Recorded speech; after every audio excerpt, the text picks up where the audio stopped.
पहली बात तो मैं तमाम हिंदुस्तान के शहरियों को दिल की गहराइयों से यौम जमहूरियत की यानी कि रिपब्लिक डे की मुबारकबाद देता हूँ। अल्हम्दुलिल्लाह आज हमें फिर से एक बार हिंदुस्तान का तिरंगा जो हमारी जान, शान और हमारी आन है, इसे लहराने का एक मौका मिला। आज केजी हल्ली वार्ड और सगायापुरम की तरफ से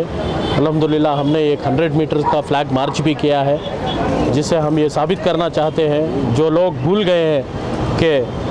पिछड़े तबक़ात ख़ास करके माइनॉरिटीज़ का योगदान हिंदुस्तान की आज़ादी में क्या था बोलकर। तो आज हम लोगों को आज ही के दिन जो 26 जनवरी को हिंदुस्तान का संविधान लागू हुआ था, मगर अफसोस के साथ ये कहना पड़ रहा है कि चंद फिस्ता ही ताकतों ने इसी संविधान को अपने मुफाद के लिए यूज़ करते हुए कभी जो संविधान में हक़ है, right to eat, right to wear, article 15 subsection 3 में जो ड्रेस कोड के बारे में यानी कि एक औरत के लिबास के बारे में जो बताया गया है, आप लोग बेहतर तरीके से जानते हैं कि रिसेंटली इंटरनेशनल मीडिया में ये एक बहुत बड़ा हंगामा हुआ था जो हिजाब को इशू को लेकर। तो जो संविधान का हक़ है उसी संविधान के ख़िलाफ़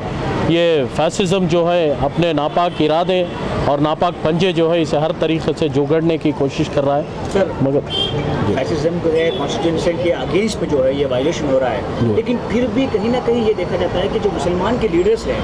किसी ने आज तक इसके खिलाफ आवाज़ नहीं उठाई। यही एक सबसे बड़ा अफसोस है जो 90 लाख की आज़ादी कर्नाटक में मुसलमानों की है होते हुए पहले तो हमारा रिप्रेजेंटेशन बिल्कुल नहीं के बराबर है। मगर अफसोस ये है कि जब भी कॉमन सिविल कोड की बात हो या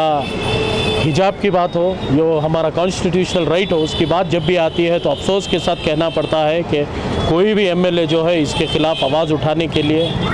ज़रूरी ही नहीं समझता। सिर्फ़ और सिर्फ मुसलमानों को एक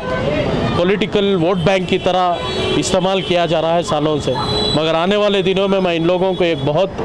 स्ट्रॉन्ग मैसेज देना चाहूँगा कि आप लोगों की जो मुफाद परस्त सियासत है इससे आवाम जो है हर तरीके से वाकिफ़ हो गई है। आने वाले दिनों में आप लोगों को इसका बहुत बड़ा जो है जो नुकसान उठाना पड़ेगा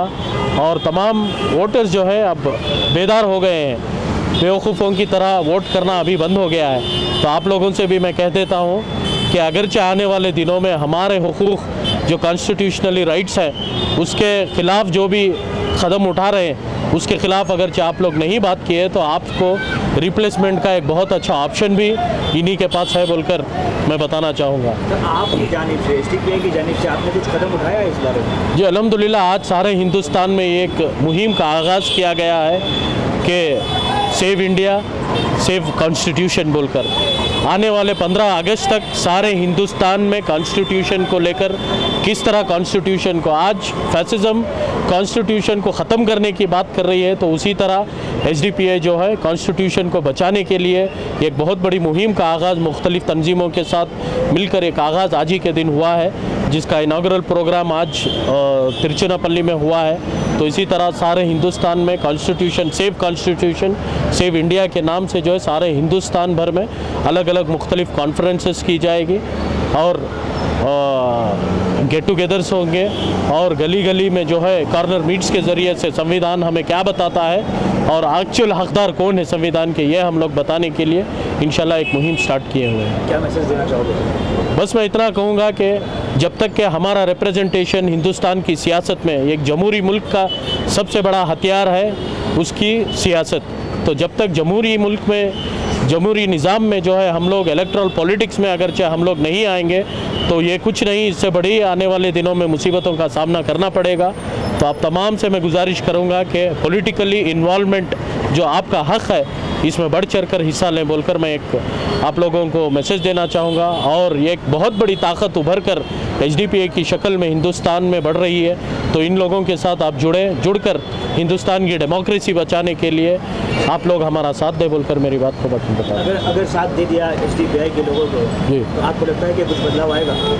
अल्हम्दुलिल्लाह बहुत से मुख्तलिफ़ पार्टियों को मौका देकर देखें हैं। आने वाले दिनों में सबसे बड़ा टास्क बेंगलुरु के लिए ख़ासकर बीबीएमपी का है। आप लोग बेहतर जानते हैं ये एक वार्ड नंबर 144 में मुजाहिद पाशा के जो हम जीते हैं अल्हम्दुलिल्लाह कंसेक्यूटिवली 3 साल के लिए हेल्थ कमेटी चेयरमैन दिया गया है सिर्फ एक सीट जीतने से। बहुत से लोगों को सवाल था एक सीट जीत कर आप क्या करेंगे बोलकर, तो यहाँ का जो मेयर इलेक्शन था उसमें एक बहुत बड़े पैमाने में हमारा रोल था, तो उसी तरह एक रोल पूरी जिम्मेदारी में निभाते हुए अल्हम्दुलिल्लाह बहुत बड़ा काम जो है बेंगलुरु सिटी के हेल्थ डिपार्टमेंट में बहुत बड़ा डेवलपमेंट हम लोग लाए हैं। तो इसी तरह इंशाल्लाह 10 से 12 सीट्स अगर HDPA के इस बार BBMP में आएंगे तो बहुत बड़ा एक डेवलपमेंट का काम इंफ्रास्ट्रक्चर को लेकर, सबसे बड़ी जो है एजुकेशन और हेल्थ के ऊपर बहुत बड़ा काम हम लोगों को करना है। तो इंशाल्लाह इसके पीछे हम लोग काम करेंगे बोलकर मेरी बात बताना चाहूँगा।